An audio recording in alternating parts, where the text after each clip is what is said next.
Hello friends मु विकास पुणी थे श्री एजुकेशन स्वागत करुच्ची। आज आम पढ़ा plus three fast semester AECC1 जहाँकि सर्ट कहते EVS ओडिया मिनिंग है परिवेश अध्ययन और विपर्य परिचालना।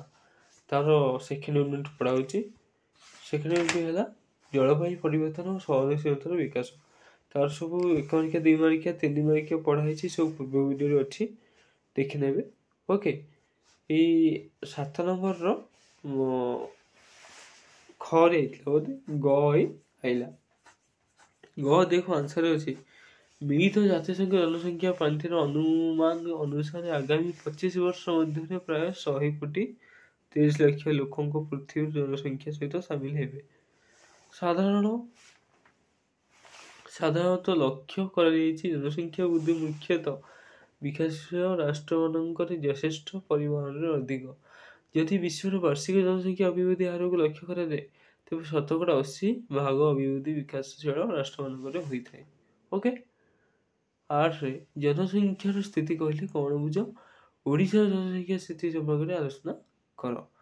क जनसंख्यार स्थिति कहले जनसंख्या अभिवृद्धि सांप्रतिक धारा को बुझाए। ख 2001 मसीहा जनगणना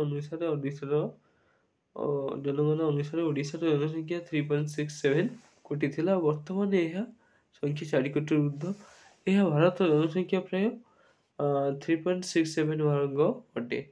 ग जनसंख्या दृष्टिकोण भारत राज्य और केन्द्रशासित अंचल मध्य ओडिशार स्थान 1961 मसीह पढ़ू ओडिशार यही स्थान में रही आसुअछि। घ ओडिशार जनसंख्या वार्षिक वृद्धि हार 1971 मसीह सर्वाधिक थिला। यही संख्या 2.50 थिला किंतु वर्तमान ओडिशार वार्षिक जनसंख्या अभिवृद्धि हार 1.59 रही। ओडिशार जनसंख्या 1911-22 शताब्दी मध्य स्थिर रही किंतु परवर्ती दशंधि मानक यही संख्या क्रमश बढ़िया लगी। एशिया महादेश जनसंख्या विषय उल्लेख कर।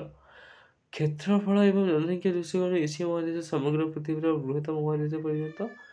ख एशिया महादेश समग्र पृथ्वी पृष्ठर 16 भाग 1/3 हेले यह जनसंख्या पृथ्वी मूल जनसंख्या प्राय 60 भाग। ग विगत 2011 मसीहा जनगणना अनुसार एशिया महादेश 60 भाग समुदाय जनसंख्यार प्राय 21 भाग लोक चीन और 16 भाग लोक भारत बसवास करते। घ अवशिष्ट लोक एशिया महादेश अन्य देश मानक बसवास करते और यही परिसंख्यान को अनुधान कले यह स्पष्ट जे चीन पृथ्वीर प्रथम जनबहुल राष्ट्र और भारत होउछि पृथ्वी द्वितीय जनबहुल राष्ट्र। 10 1994 मसीह कायरो ठारे अनुष्ठित अंतर्जातीय सम्मेलन में स्थिर मौलिक उपादान संपर्क उल्लेख कर। क 1994 मसीह कायरो ठारे जनसंख्या संपर्कित एक अंतर्जातीय सम्मेलन अनुष्ठित होइथिला।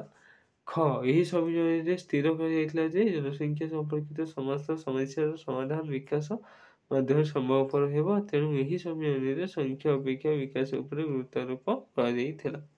वीडियो सर जय जगन्नाथ वंदे उत्कल जननी। ओके नेक्स्ट पुणी देखा अलग वीडियो।